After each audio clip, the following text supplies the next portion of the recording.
All right. Yep. What's going on, Bobby? We're back to back. We just how can you guys miss us if we won't go away, right? We will Um, at one point. It will be like a month, and everyone will be like, "Where are they?" yeah. What the hell? Garden report, huh? But yeah, there's still, we did the postmortem yesterday, and we'll do a little off-season preview today because you had the brass kind of make the rounds. You have Brad. Did Ime not do an exit presser? No, they talked on the last game of the finals where they all went, "Oh, this is the worst loss ever," and you got nothing. It I was so. I I A lot know. of teams do that now too. I get it. Like it's just kind of the practice, but like, I get the players. I understand. Like they want to leave, and like sometimes you're like, I'm just gonna let them go and do their thing and not bring them back to the facility tomorrow. but To what are do, you gonna get from a player in but 5 minutes after the worst loss of their life? you're not getting anything from them. But I forgot Ime didn't speak. But Brad Stevens spoke to the media this morning. Bobby and I were in on that press conference. So we'll give you some of the highlights from that, some of the things he said. And then Wick Grousbeck went on, sports radio later in the day and kind of, double down on some of the stuff that Brad's saying. And, credit to B Rob Mass Live yesterday. We talked about it, had kind of put out a report, and the first report we'd seen about this, talking about how they've really been given the go ahead to spend. Now, again, I'm a little dubious that this just means, you know, drunken sailor on shore leave. Like, I don't know if it means use all the TPEs, and I don't care how deep we go into the tax. I have to think that everything is within reason and everything is going to be, carefully vetted. But it doesn't sound like the same situation that they had this year, which was you can't go a penny over the tax. It's really important to me. And it was very clear that that was a mandate, and that's what Stevens was operating on. So he was handcuffed during the deadline and throughout the season. Not only handcuffed through what they could do in the deadline, he had to shed payroll to make sure that they didn't hit that tax. So they had to figure out how to do that while improving the team on the fly. It wasn't easy. It's very clear that, they wanted that check from all of the tax teams, and they didn't want to be one. And this year, gloves are kind of off, so off we go. So we're going to talk about that. We'll play some of the sound bites from Brad. We'll talk about Wick. A couple other little developing items I think worth talking about. One involving an old friend, Gordon Hayward. But Oh, that's something, huh? Oh we'll man, this is gonna be a crazy summer. we'll get into that, and that's what's so fun is the summer. It's so interesting how many different things could theoretically happen this summer because of all of the unrest among so many teams. You already know Kyrie Irving, uh, and his It's in situation flux. is Yes. in flux. The Harden thing, you think he's resigning, it's not really certain. Ben Simmons, is he returning to play basketball? Maybe. Beyond that, you have the Hayward situation here. The Lakers are looking to make big splashes and move on from Westbrook. The Knicks are always looking to do something really stupid with their money. But there's a lot of players out there. And plus, also next year, really interesting year because you have so many players returning. So many teams are going to look so different than they looked this year. Teams are going to be better. Teams are going to be healthier. There's so many star players that just missed action. So the entire landscape of the league as we knew it this year is going to change dramatically heading into next year. So we really are just starting here, but just dealing with the Celtics. I think the Celtics are going to have one of the more boring off seasons, and that's not necessarily a bad thing. And we talked about it on the show yesterday, Bobby, that probably the best thing that they can do is, maintain their core, not try to do anything splashy, not try to overreact to a loss, and you know, just try to build. But in order to do that, they need the dollars, because really all they have is the use of a mid-level exception, a taxpayer mid-level, and these TPEs that they have here, three of them, one of which expires in a month, and then two other smaller ones that they can use into the year, that they have a little bit of time to, a 6.9 and a 5.8. I think it's 5.9 actually, but regardless, that's about right. So the 17.1, that one's coming up in less than a month. That's the one they want to use. Do you think that's sincere? that I they're gonna use him here based on what we were hearing? I looked into the history today of their Because it's tax not payments in the good. past. Yeah. Yeah, it's not high, and I know it was 10 years ago when you were a taxpayer, and it's a different time. I don't think there were any teams paying 100 million in tax back then. But now you do have these mega power teams like Golden State, 170 million in tax last year. Brooklyn, I believe, was even more than that. And your high point on this ownership group, I think, was what, 15, 17 million ish in there somewhere, in the mid-teens somewhere. So they've never gone uh, much beyond where they're already at right now, which is about 12 million tax payment, 8 million over the line. And if you use that full 17 million TPE, that's a $90 million tax hit if you're not sending anything else out. So that Duncan Robinson thing we kicked around yesterday is effectively a $50 million commitment for 1 year. 1 year effectively for Duncan Robinson would be a $50 million real money payment, which is heavy. And I know we both snub our nose at the tax, John, and rightfully so. But I also understand if you look at Duncan Robinson, if you're them, and say 50 million for this guy, I don't know. Especially because it's not about the money you spend, it's about what it prevents you from doing otherwise. So I still think there's a case for it, but you start to look at what the actual cost is of some of these moves, and you It's definitely do the huge. mid-level, but it's huge, yeah. But that's the thing is there's no fan out there that gives a crap how much money Wick spends. And again, it's always been my contention. If you're a sports owner and you're looking at your bottom line, you're doing it wrong. Mhm. You're not, you need to spend within whatever rules are allowed because that's the point of it. You're here to serve the fans and the fan base. You're not here to nickel and dime your way to profits. And I know some people do that, but ultimately, that's just not what sports ownership is about.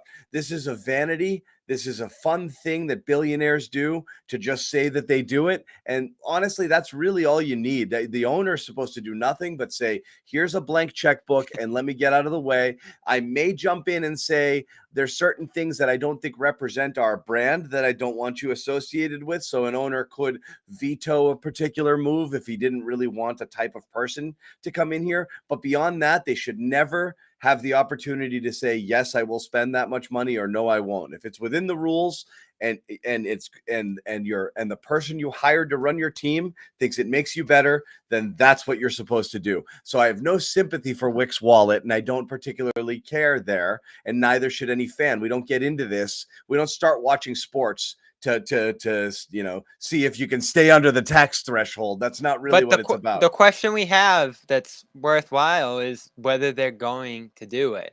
And the questions asked today almost weren't relevant. Are you going to pay the tax? They're already in the tax. They're going to pay the tax no matter what. The level of tax they're going to spend is significant here. It's already at that 8 million mark over the line, and what you basically have in the NBA is a tiered system where if you go, let's say, like 5 million over, it's this amount per dollar. If you go to 8 million, that's another bump, say like 175 per dollar. And then there's another tier you move into based off like each $5 million you spend over the line. So they're right at that line of the next tier. And all of a sudden, I'm just looking now. Right now, your tax bill is 12 million. If you just use the mid-level, the 6 million mid-level, that's 26 million in tax for this team, which again is 11 million more than they've ever spent No in one tax cares. ever. Pay the tax. It's not real money. Just pay it, I'm pay not it, I'm pay it, not pay it. defending Wick. I'm just saying, is he going to do it? No one really asked it And today, and he so, didn't really answer. and that's it. You're right. He was not asked that, which is, are you willing to spend $90 million in tax to add two players this year that might have marginal impact? Because that's the question, and that's what it comes down to. Is it's a lot of money, and I'm dubious that they're actually going to do it. I believe the company line is, yeah, sure, for the right guy, but who is the right guy, and what is that? And that's what we've asked all day. Yeah. And Who what is does it? that what does that mean? So here's a little bit of Brad today talking about kind of the TP, being asked specifically about the TPE and kind of what he's been told with management and just how the team plans to go about it. How much do you expect them to be willing to spend this summer to help the team? Yeah, we've got the okay to do whatever we need to do. Well, I think the trade exception, there's a reason why a lot of the trade exceptions go unused, right? We have a bunch of them right now. We have one that expires, obviously the big one expires in July. We've got a couple of others that expire later. They're all reasonable amounts that you can take good players in with. And so you balance that on, okay, what's the cost that you're going to have to pay? Who's going to, again, are you going to bring somebody in that's going to add to, not necessarily take away, which, you obviously don't want to do. So it's still about being prudent on and thoughtful about what the deal is. But we're going through the whole list, and we're trying to find guys that fit what we need and will fit in to how we want to play and how Ime wants to coach, and and makes it so that this train can take off from the get-go next year. I thought one of the things that caught up with us was that we started so poorly last year. That was a pretty good point at the end there. Yeah, there you are. I'm gonna cut him off a little bit, but I understand. They started off and then they got burnt out. They didn't have the depth. They played too many minutes. They were playing from behind. That's what Brad was going to say to close it. I wanted to get to the point of the bite where he said we're going to bring somebody in here that's going to play within the style that they play. That's something you hit this pretty good yesterday, and that was basically the theme of the presser today. Yeah, and so that's what I'm interested in, and that's what's I'm not sure I'm for it entirely. Like in theory, I do. And again, just to kind of, for people who missed what we were talking about the other day, what we had discussed then, Bobby and I, was, they're all in on defense, but they're short, obviously they're shorting themselves a little bit on offense. So there's this vibe with the team and just the way that it's coached and the way Brad likes it, or the way Ime wants it, that everybody's got to be able to defend their position and they got to be switchable. And that's the brand that they want to play. But, and so they won't bring in guys who are offensive players only, because they'll be defensive liabilities. In order to see the court on this team, you have to be able to defend in this scheme and in this system, because that's how they're going to play. But what you're missing there is that you have players on your team that might be offensive liabilities, and they're hurting you in other ways. So why is it okay to be really good at one thing but not the other? And is it always going to be defense centric? In a perfect world, everybody would be a great two-way player, and that's fine to acquire. But they're tough to acquire. You want a 3-and-D guy. Realistically, you're going to get a 3 or D guy. I don't know that you're going to find these guys, because everybody wants to fill their bench or their lineup with 3-and-D guys. We always talk about a Jay Crowder type. Like, he was probably undervalued when he was here in Boston, just to consider. Oh, definitely. I loved him. But I'm saying undervalued in the sense of, like, he was never going to be a star, but the value of that player in that position that he's starting on one of the best teams in basketball for the last 2 years, but he's an ideal, wing depth sort of player that you just plug and play and you just feel confident having them out there. Of course you want those guys. They're hard to find. So instead you kind of have D and a little bit of O, sort of guys. So yeah, they did talk about that today, that they want guys to play within their style. And that worries me a tad, because personally, I'd like to see them look for offense only. And then every once in a while, just play lineups where you have to hide a defender, hide a guy or two, because that's just what you need. And we saw Golden State have those types of lineups and the ability to hide them and still have a championship caliber defense. That was the reason that they won the title, not their offense, their defense. So why can't the Celtics do that? I don't get it. Because the guy they bring in at that spot may not play, and that brings us back to the Robinson dilemma. Do you pay that much for a guy who might not even be part of the rotation here?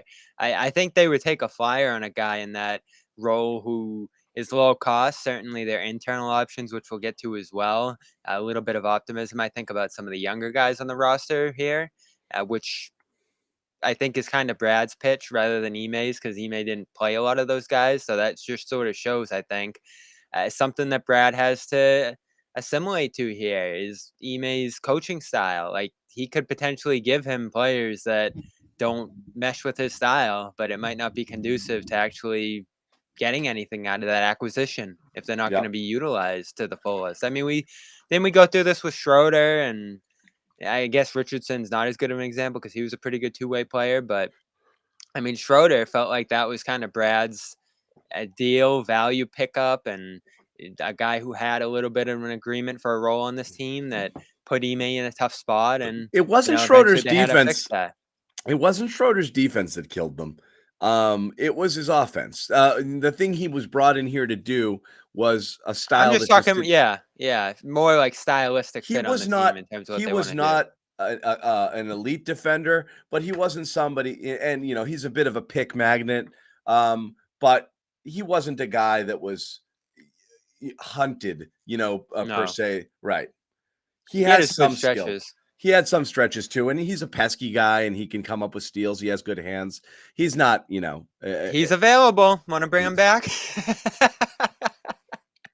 I don't know where he's going to end up, but anyway, it does narrow you in a class that's already pretty narrow given your resources and given what's available out there. I mean, if you're not giving up dozens and dozens of million in tax, that cuts off the level of a guy that you can get here. And again, we talked about this being an expiring asset. If you don't use the 17 million here, whatever you don't use of it is just going to disappear.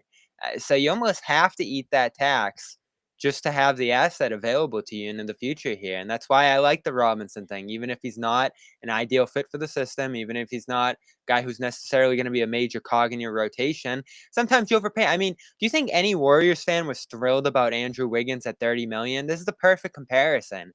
You don't love that contract. You don't love the tax you're paying on it. I mean, a better example is Kelly Oubre last year with the Warriors, who I think cost like upwards of 50 million in tax, or maybe more for the Warriors. Actually, I believe. I think he was pushing 100 million in tax. Kelly Oubre alone, but it was a placeholder contract. It was a guy that could fill that gap for a year, and then you figure out what you're doing from there. As much as you'll want to learn from what the Warriors did on the court this year, you want to learn from what the Warriors were doing on the books and in the GM office and everything they did to put that roster together. Wick got asked on the radio today, oh, what can you kind of pull from the Warriors finances here? Like, do you have to spend to that level? And he just kind of blew out the Warriors example because they're spending hundreds of millions on their team in tax alone. So, 500 million collectively on that team almost. So you're in a different universe right now. And it is really tricky if you're not going to embrace the tax fully to compete with. I don't know if you want to still use Brooklyn as an example, but they're a team that's willing to spend to that level. Your Lakers, your Knicks potentially down the line, and some of these franchises that just have this massive, massive money advantage on you. Golden State, the latest example here. Yeah.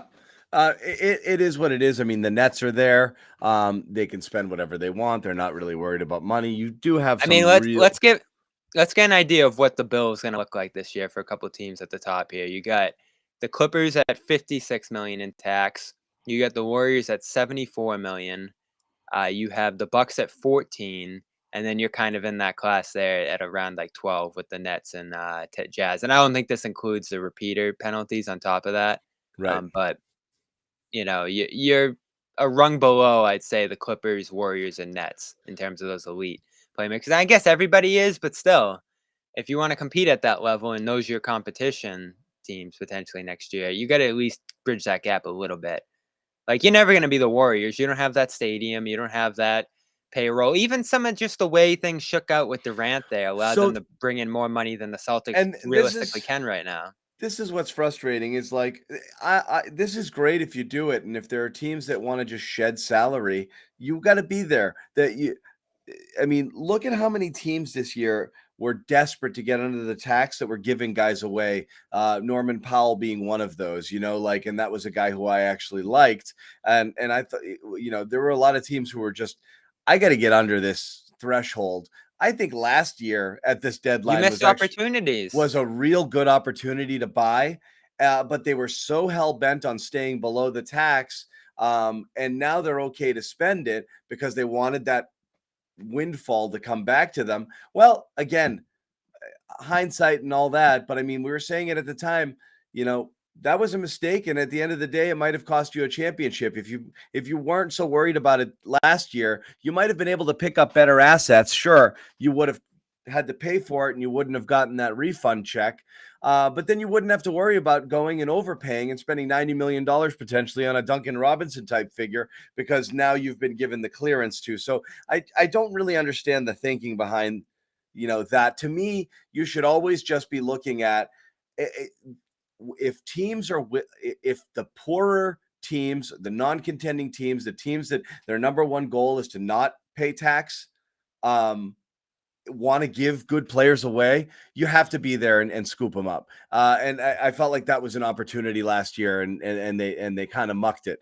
So the end of the year and the new year is a reset. People are willing to, throw some money around and spend some resources in order to try and improve themselves. It's an open marketplace and everybody's a buyer. At the deadline, very few teams were. Very, very, very few. So now you've got a lot of competition. It's a strange strategy just to save a buck. And which is why I say, like, an owner should never, ever, ever, ever, ever think with their wallet at all. It's just, if that's your game, sell the team, to someone who's not going to do that, because plus they're opening the door for people to buy. The teams that are willing to spend are going to have a huge competitive advantage. This is why I always hated it. Remember Danny used to say, "Oh, the off season, it's much easier to do a deal in the off season," but when they kick the can totally down from the disagree. deadline, yeah, I mean, yes and no. You have this Yes hard and no. cap restriction now, so you can't, guys that were under contract at the deadline who are free agents now, you don't have access to, like Jalen Brunson, Beal potentially too. There's different names that you could have maybe gotten in on that part of the season who just you can't contractually get in on now. And like you just mentioned, the competition is much higher. Yes and no. Everybody's involved now, and you're right. There's more. You're sometimes paying a greater. What their point is, you're paying a greater premium at the deadline because you've got 2, 3, 4 guys available and 8 teams who are willing to overpay because they're knocking on the door and they think they're one player away. So I mean, sometimes it is. This just was one of those years where it wasn't, and you have to capitalize on that. You have to recognize the opportunity, and they didn't recognize it. So who that's went? what happened. Powell, Covington. Yeah, there was a number of different guys we like. There are a bunch of guys that you'd be thrilled if you were able to get now with TPEs and whatever. That not. But anyway, neither here nor there. If they really do have the opportunity to spend, that's fine.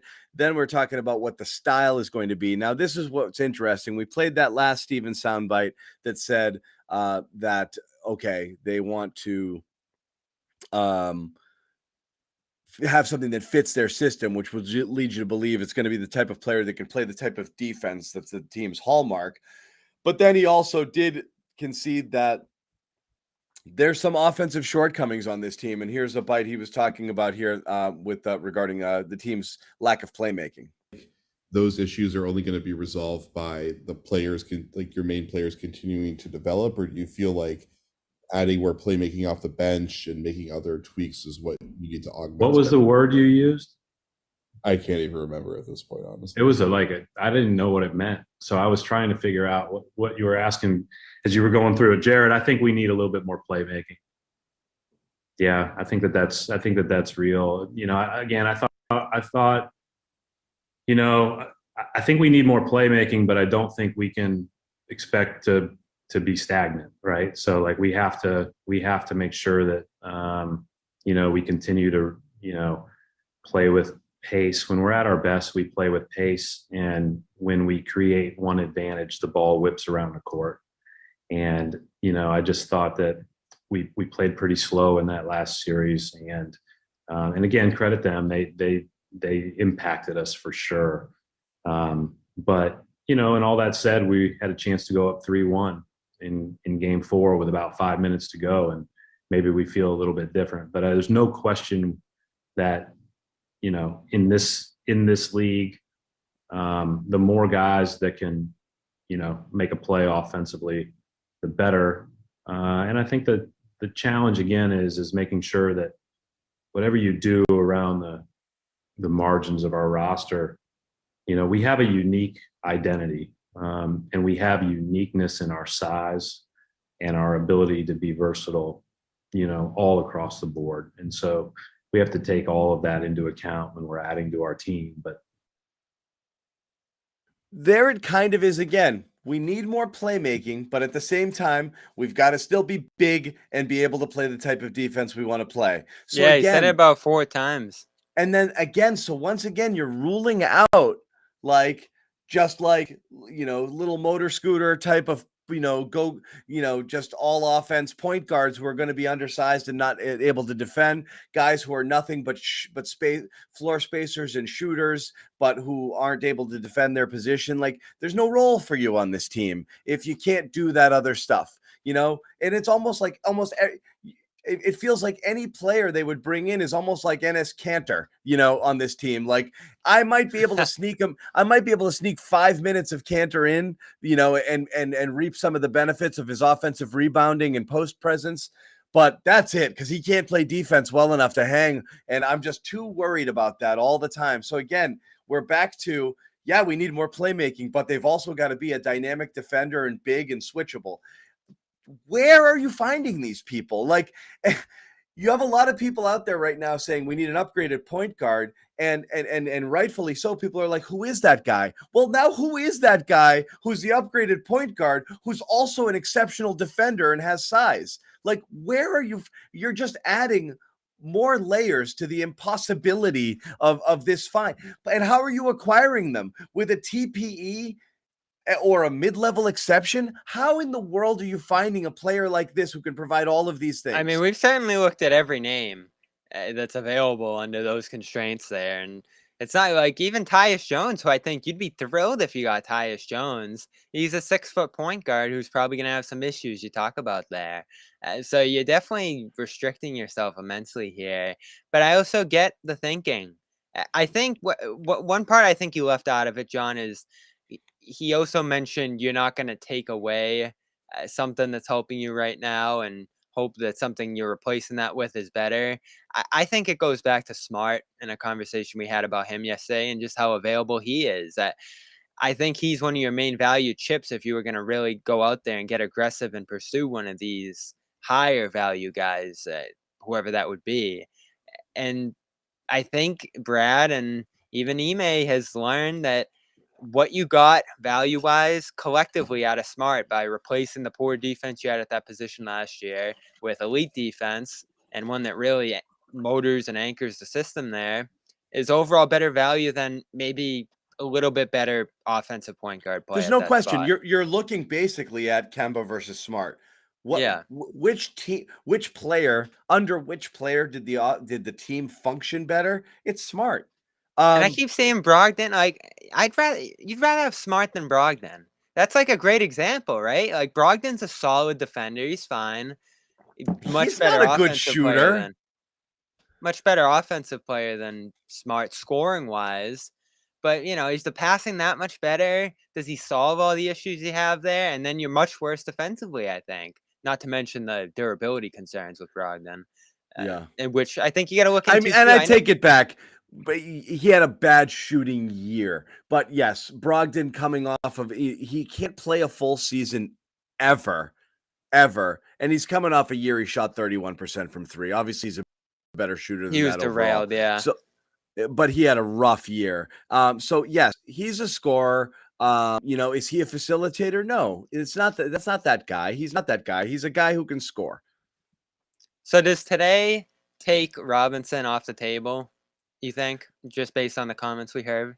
I mean, yes, in the sense of like, and again, Robinson was just a name we threw out there because you need shooting and he fits in the TPE. I don't think there's necessarily what they're looking for. I think it's more likely than not, you're not going to trade for a player that fits into the full TPE. Most likely you're going to do 13, a 12 million, an 11, a 13. Yeah, you can split it. I highly doubt you're going and getting a single guy who's at that number. Robinson was thrown out just because he's right under that number and he fills a need. I never really thought he was a realistic guy, but it's a fun debate to have, which is to say, would you bring in somebody with an elite skill set and one that you desperately need who doesn't at all fit your profile? Well, it was fun, yeah, also because he was probably free. So now if we're looking at some of these other names, like I think there are some appealing ones that are much less costly tax-wise and salary-wise than Robinson. The three that really stick out to me probably are the guy Malik Beasley, who they've had a lot of interest in recent years.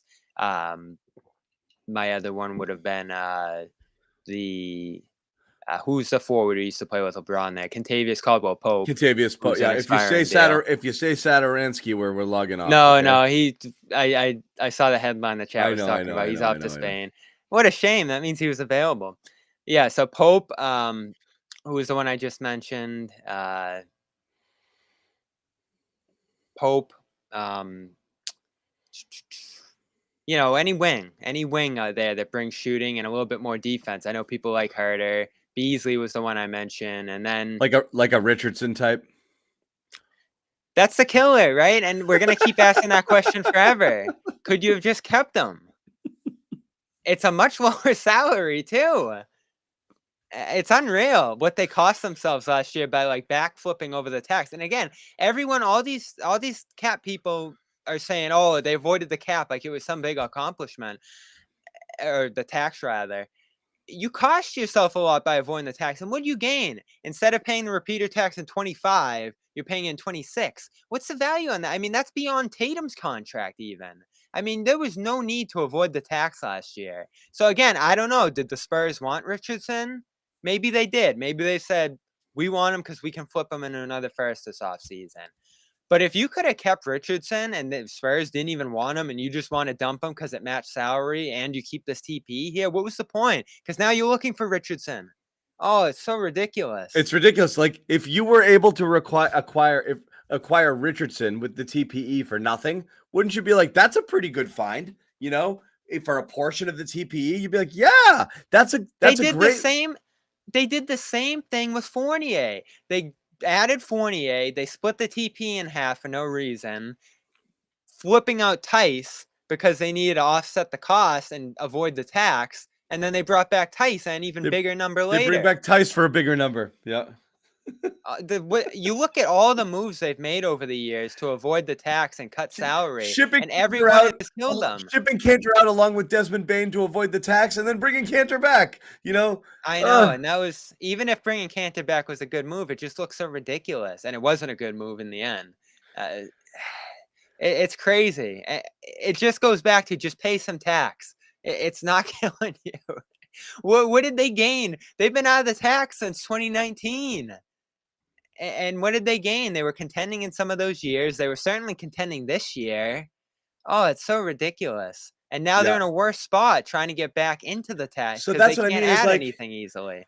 So again, I hate this whole like, we are willing to do whatever it takes. You kind of missed an opportunity to have done what it would have taken, perhaps to have won a banner last year, and you could even go back to Hayward and to have set yourself up for success moving forward in a better way. So now you're okay with it. Well, you should have been okay with it all along, because you've handcuffed your team in so many times over the last 3-4 years with this just slavish insistence on staying below the tax that you've thrown draft picks away for nothing, just to stay under. Nothing. Just tossed them away. And it's insane to me to be selling off first-round draft picks to be able to get under the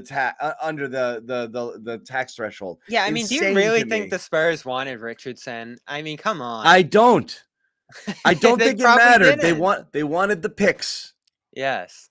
I mean, they took Langford, and they're probably going to move on to Richardson now. So if they are willing to do it now, then I'll say, why did you wait till this long? I don't get it. I don't get it.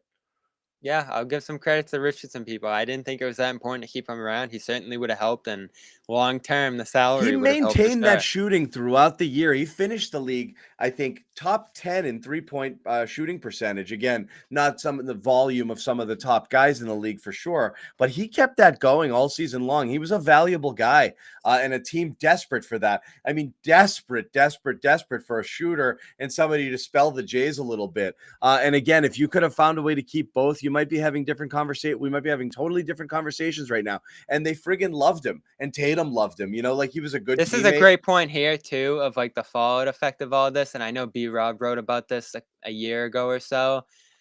That whole Fournier misuse of the TP too screwed up your whole Beal pursuit, if that's what you want to do.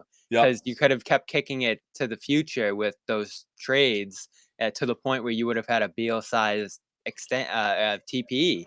So you would have basically and been gotten him absorbing. with nothing but draft picks, right? Yeah. Yeah. Oh man, they've screwed this up. And again, in the end, you're in the finals, so you kind of walk backwards in the success here just because of how great Yeah. those draft picks were from Tatum, Brown, Robin, Smart. What But somebody on around the Twitter, edges, you're screwed because of it. one of my a follower on Twitter said wanted me to mention Victor Oladipo as a guy. Is that somebody You've you been would talking consider? about him for years. Well, Didn't you see him in the East Finals? I have, but now you're talking about you want the 50% of him that still exists now as a bench guy, not as a starter or a star. I think you're in a good spot for guys like that on minimums if they really want to come and join the finals team. That would be awesome. But I don't think that's what he wants. Maybe, maybe not. But yeah, I'm more willing to listen on Tucker than ever before if the price is right, and that's the kind of guy that's available to you for $6 million. Even if you have to do 2 years there, that's tricky. But he's effectively a backup center, right? In certain kind of lineups, so he'd be useful and versatile at that spot. Again, I don't love Oladipo as a player, so I'm probably out on him just because it looks like he has nothing left at all. I thought he played pretty good defense, and I think he can provide He some. did. I thought he can provide some offense off the bench. This is the guy. I mean, I know he's suffered a serious injury. He was an all defensive player, a few years back. That's something that's in his DNA. He's not. It's not a fluke that like, oh, he reinvented himself to play some defense because his offensive game is suffering now. He was a very good defensive player in his prime, which was only a few years ago. That's a fair point, and he looked good. He looked good on that end in these finals. So I think again, that's and again, I've just someone had brought it up here, on Twitter, Dalton. So I wanted to mention that here just as a name. So we're talking about this stuff and whether they will spend and what they will do. And again, there's no reason to talk about the past, but I do think the past is prologue in a lot of different ways. And if they haven't spent before, are you confident they will now, or is this a lot of lip like a service? 2010.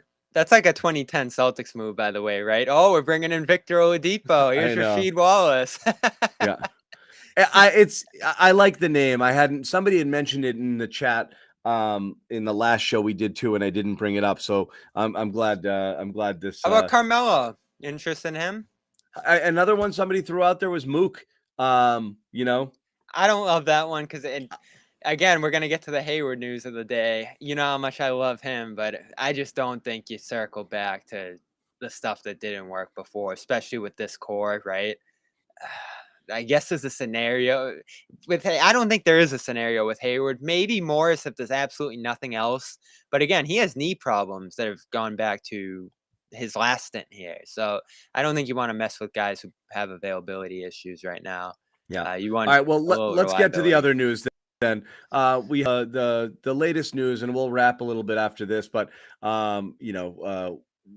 we do want to get to that. I also do want to tell people just a couple of notes. If you want to, you don't have to, wait for us. You can join. Oh, I wanted to tell you about Discord. Our Discord server, clnsmedia.com/Discord. The chat is always going there.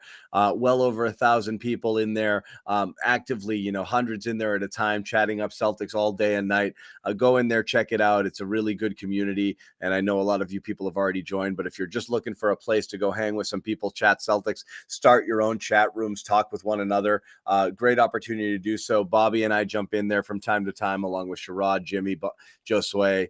Gelso is in there as well. So that's always good. But again, also want to tell you a little bit about our sponsor. That is Calm, #1 sleep and meditation app. We know for some people trying something new can be a little bit weird, but I'm telling you, this is well worth it. Everyone's really worried about their morning rituals and starting their day off right, but ending it the right way is just as important, if not more so. So we're talking about different steps you can take here by using Calm, guided meditation, sleep stories, curated music tracks, stories that are both for kids and adults. Obviously sound effects, forest sounds, whatever it is, just really soothing stuff that'll really help you kind of unwind, get your mind right, get the sleep that you need, get yourself mentally in the right place, which will also help you get your body right as well. So we strongly advise checking it out. It's a tremendous deal. If you do go to calm.com/garden, you can get 40% off a premium subscription.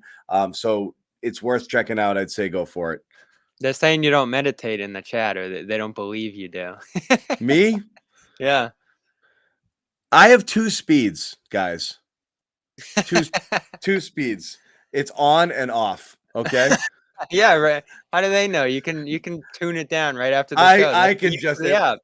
I have 2. It's start and stop. Those are my 2 speeds. Trust me. So when I'm on, I'm on, and when it's off, it's off. So absolutely. And plus, you've got to be able to. I got to bring this down somehow, you know. So definitely check it out. I really do think it's worthwhile. And again, support our sponsors. It helps us, obviously, and it helps us bring you more content for free, as we like to do so, as much as possible. And again, we're still doing shows after the finals. We got another one coming up on Thursday. So we need our calm, but we need your support as well. So again, if you are interested in checking it out and you're even slightly curious, at least just go check out the website, calm.com/garden, receive 40% off a premium subscription.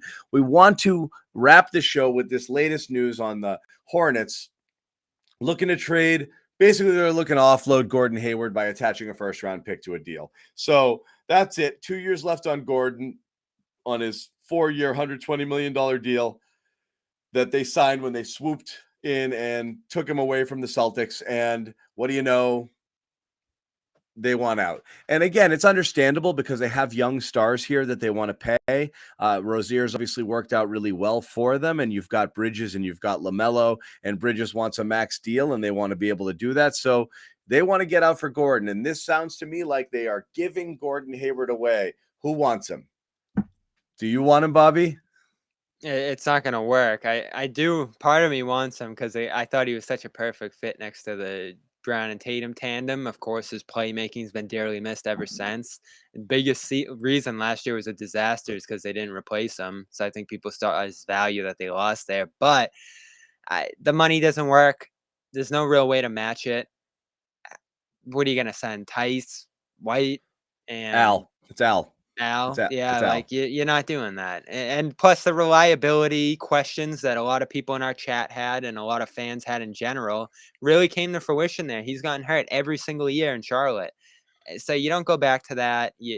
I think there was certainly some friction on the team over his role and the coach and everything like that came out, and you just don't want to circle back to that era. I mean, how awful was that era looking back on it? Just all the disdain, all the injuries, all the dysfunction. The disdain, I don't know if it was personally directed at Hayward. It was directed at Stevens' blind faith in Hayward over the guys who were there. And so I don't know that Hayward did anything to, bring that on himself. I think he was Brad's boy. Brad gave him the benefit of the doubt, and you had 2 guys in Tatum and Brown who were like, I'm better than this friggin' dude right now. Why is he playing?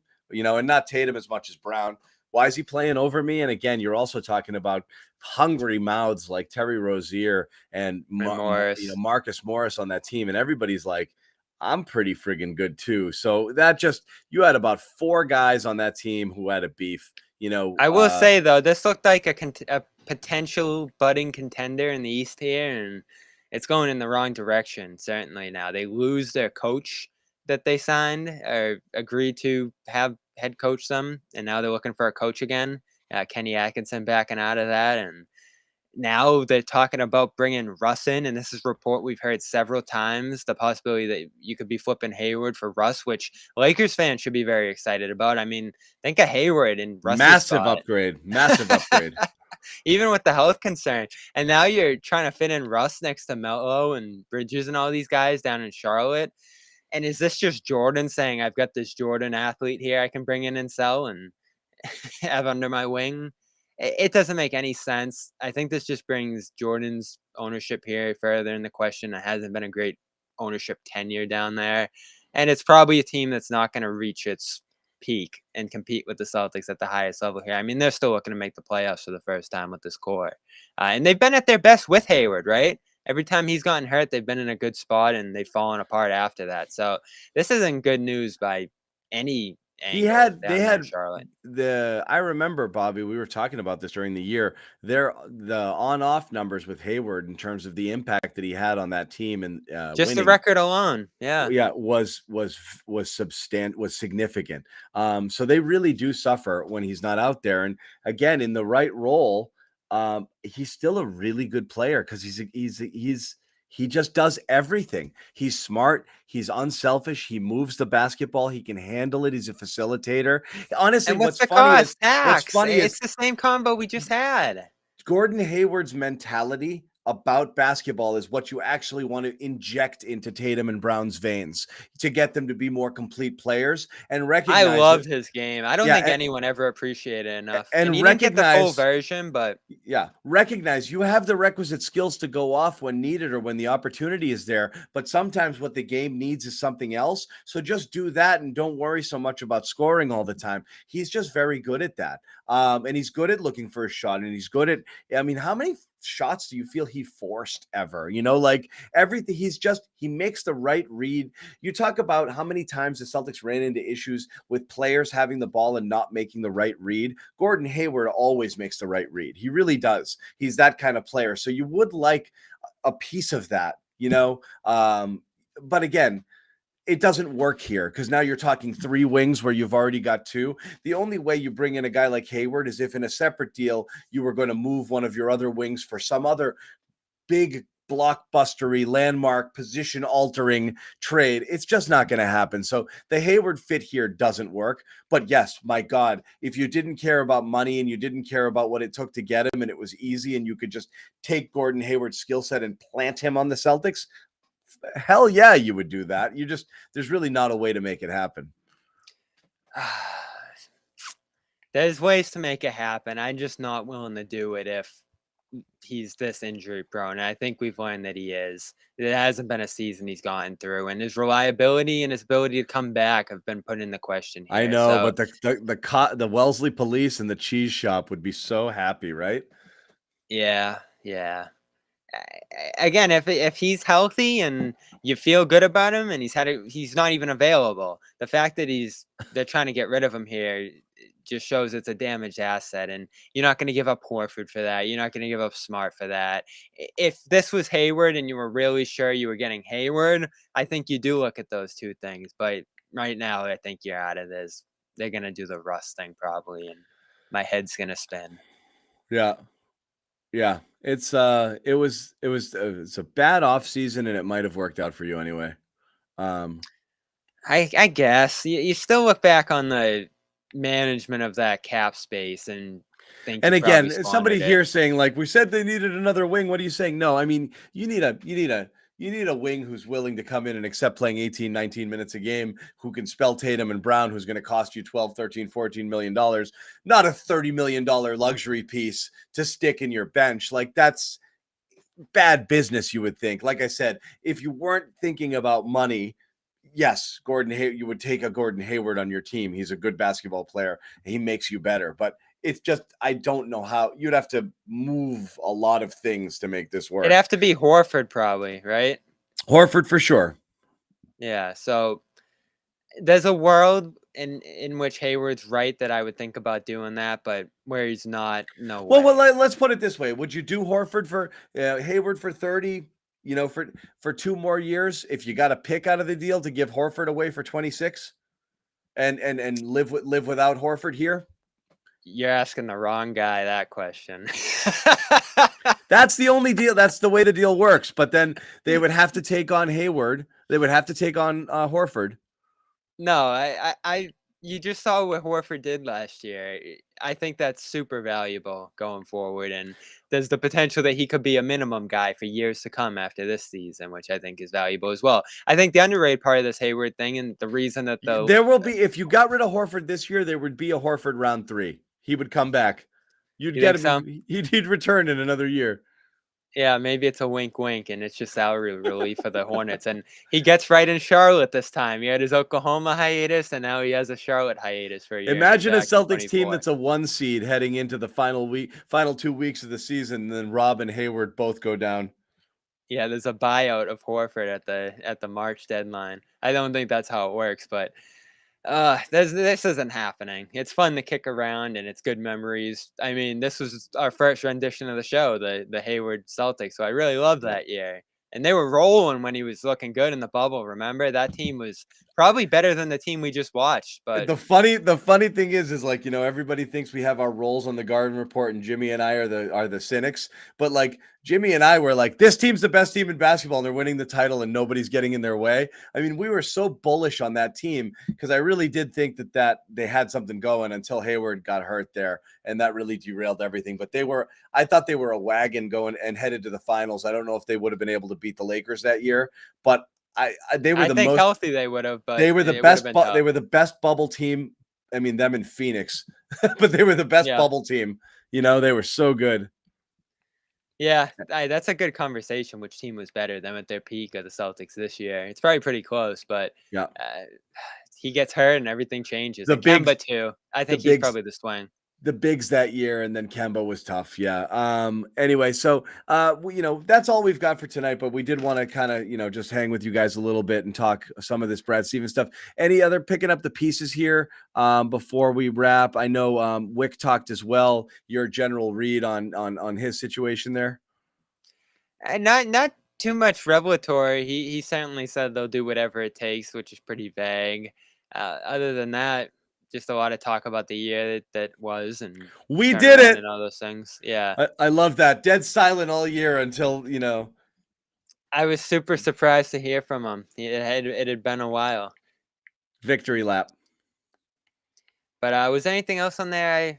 Oh yeah, no one's interviewed Brad Stevens. That's good news. Sounds like he's in it for the long haul. But he also talked about the continuity as well. I think the big takeaway of the day is Smart's not going anywhere. Rob's not going anywhere. Your starting lineup's probably back here, and most of the bench guys. You're going to add to the edges if you can. And this team's essentially running it back here, which I don't think anyone can be too upset about. It's the reality. It's again, one thing Brad said, and I didn't play this bite, but just talking about it, and I know we'd snipped it, but we're not going to get to it. The fragility kind of this whole thing. That was interesting, huh? What was your takeaway of that comment? Sum it up real quick for everyone. I mean, I can play. Let me see if I can find it. I'll play it real quick. I'll let other people kind of make the decision. Yeah, here. This was interesting. Brad was. Yeah, we'll play the clip. I do have my take on what I think it is. Hold on. Let me see if I can find it, and I'll play it up here real quick. Where is it? Where are you? I don't want to accidentally. I forget exactly what he was asked, but he was basically talking about the downside to tinkering with the team or bringing in a piece that doesn't fit or replacing one piece with another piece here, like sort of messing with the identity of the team that they built last year. They want to maintain that. But the way he described it was interesting to me. All right, let me see if I've got it right here. Let me load up Brad. All right, I'll play this bite here. Here's Brad Stevens talking about how kind of like year to year, maintaining your identity and everything is fragile, even though they have an identity now. And I mean, if you would have told me going into the Golden State series that we shoot 41% from three, I would have thought we have a heck of a chance of winning, obviously, but came up short. As far as improving, it's the same old deal. Draft, develop, and deals. You just look for things that make the most sense within your group. I think that we have a little bit of a, we have to walk a fine line a little bit. I think teams are fragile. I think the way that teams work together and operate together are fragile. And I think your identity as a team, when you find one that's successful, which we did this year on the defensive end of the floor, and when we were at our best sharing the ball offensively, those things are fragile. And so just to add doesn't mean that you're not taking something away from the group. And to change significant pieces in the group doesn't mean that might not totally take your identity and shift it in a direction that's not as successful. And so it's quite a fine line. If you ask me right now what we need, I'd like to have a little bit more scoring, consistent scoring off the bench. I think that we have some short-term needs there, but I believe in a couple of the guys that didn't get a chance to play as much, that they will continue to improve and be. So I'll cut it there. Long story short, Bobby, I think it's yet another way of saying that we have an identity, and if we bring in a Dennis Schroeder type who has one specific offense or a shooter, that could disrupt the whole thing, and so it's yet another thing that kind of falls in line with this thing of like, we really need the people we bring in to fit our mold and our identity, which means, again, I just don't see them bringing in a guy who can only do one thing. Yeah, I don't get the downside to doing it besides money, or it's such a bad deal, like in the Robinson case, that you're stuck there, and you're already kind of stuck with the White move if that doesn't work out, and certainly the Tice one here. So you'd be 3 moves in that keep you stuck roster wise at that point. But you got to try, right? Maybe it's not now, maybe it's down the line, and you want to keep that flexibility. But part of that, as we talked about, is still maintaining that salary slot. So you got to make some sort of move here. You got to bring in someone, and no one's going to be perfect. No one that's attainable is going to be this two-way dynamite player. So I'm actually closer to you than I thought, John, on that point you made yesterday.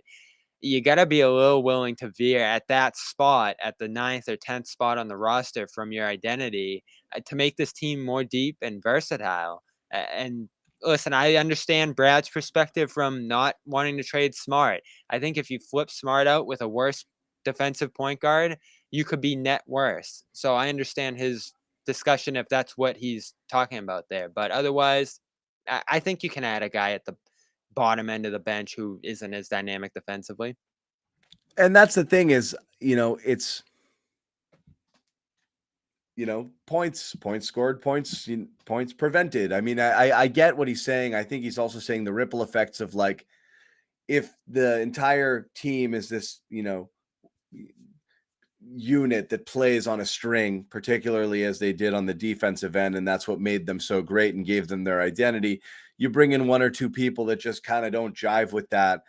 Does that make everybody around you worse and drag the whole thing down? And so, and again, that's why I mentioned Dennis Schroeder. Just Schroeder didn't fit with whatever it was they were trying to do. And every time that they inserted him, they had to take on a different identity on the floor than who they wanted to be all the times. Kemba Walker would be an example of a person a year earlier and why that messed with them so much. So then you had to try to get rid of him, and that was a 1-year small contract, never mind a $75 million contract.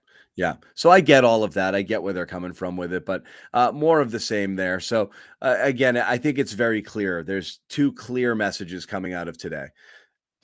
The core is going to stay largely the same, which means you don't love Marcus Smart as a point guard. Too bad. That's going to be your point guard most likely next year. You don't, you think, obviously you have the Jays who are going to remain. You're going to have Al. You're going to have White. You're going to have Rob.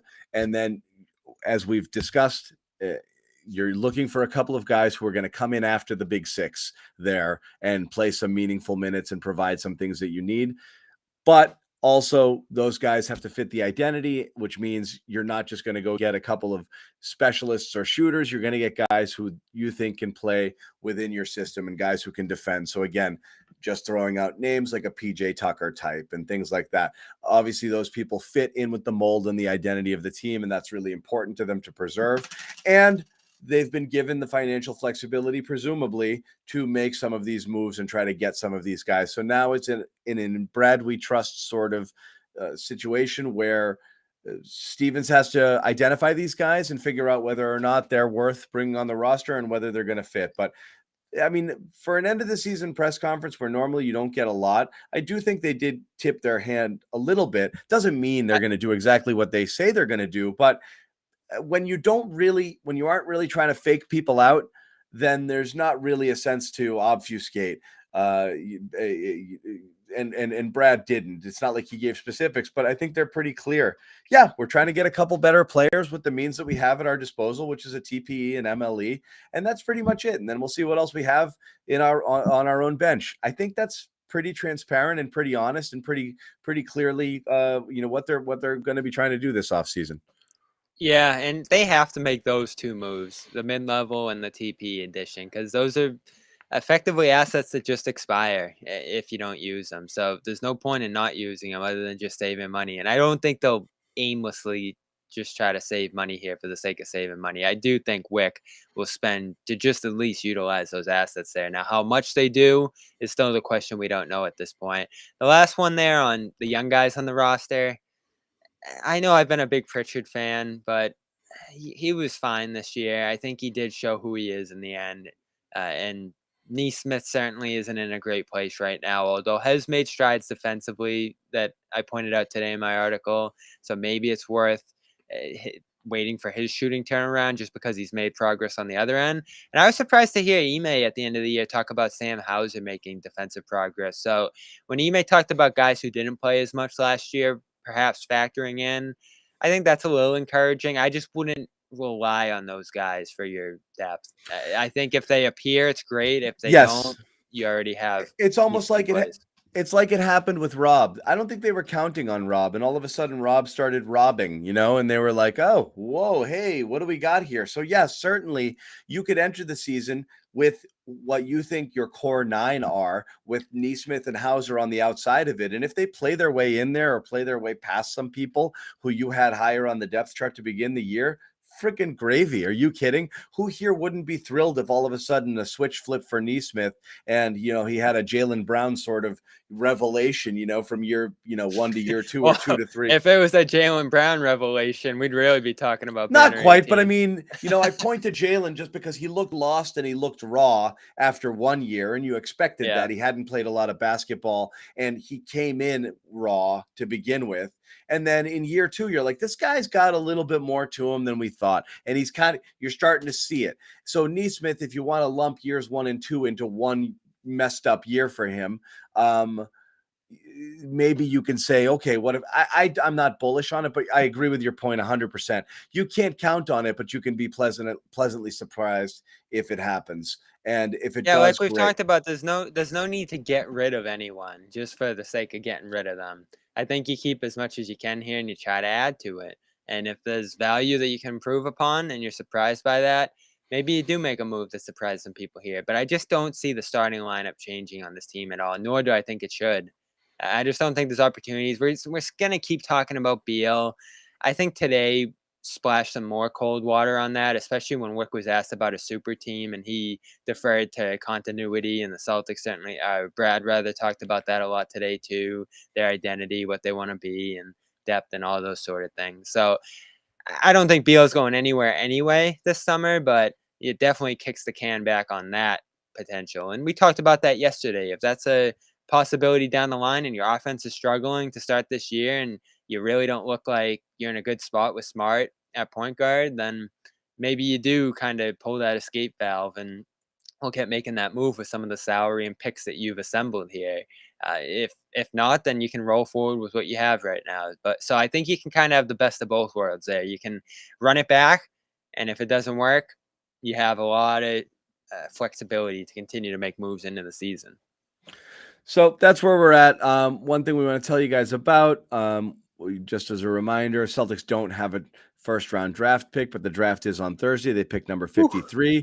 Bobby's been, burning the candle both ends here, trying to, do all of his research and come up with some players. Check out CLNS Media for a little bit of draft preview stuff coming up heading into that draft on Thursday. And what we are going to do is we'll be on standby here on Thursday night should the Celtics do anything silly like trade for Gordon Hayward and acquire the Hornets first round pick and trade. Or the Robinson thing. I saw the Heat are floating their first round pick out there. So maybe that happens and they get a first round pick through that. Who knows? But if the Celtics find their way into a first round pick in some way, that we're going to jump on there right away. Obviously, if they make a move, any sort of trade, it is an active day. There are transactions being made there, so we'll see.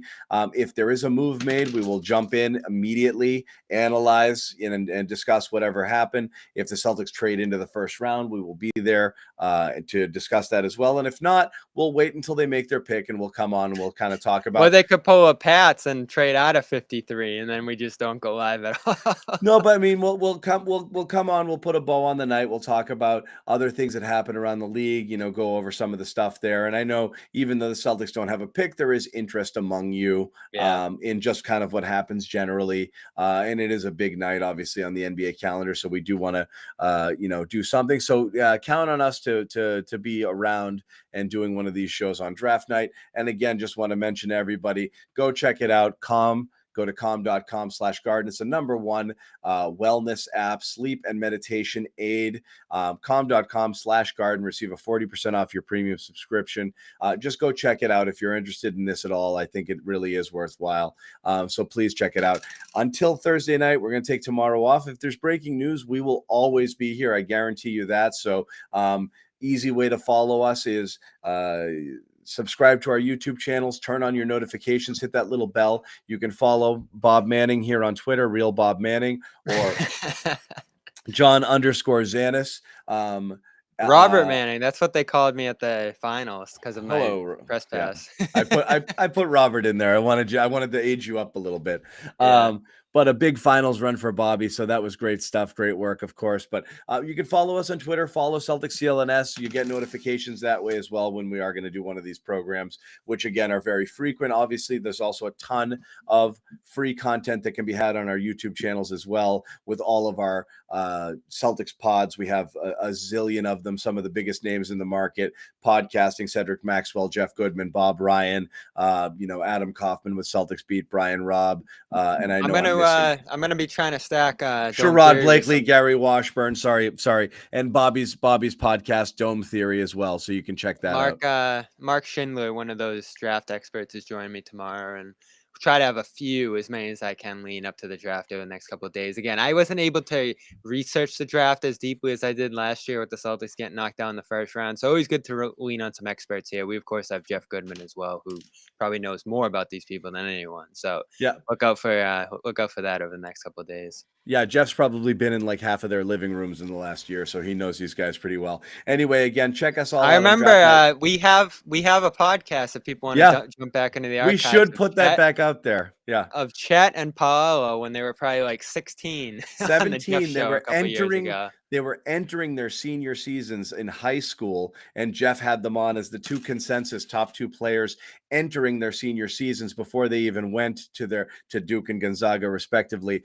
Really cool conversation with Banchero and Chet Holmgren. So we should unearth that, and I think it's worth re-releasing that for sure. That was a really good podcast. But again, we'll see you guys on Thursday night for draft coverage. Until then, Bob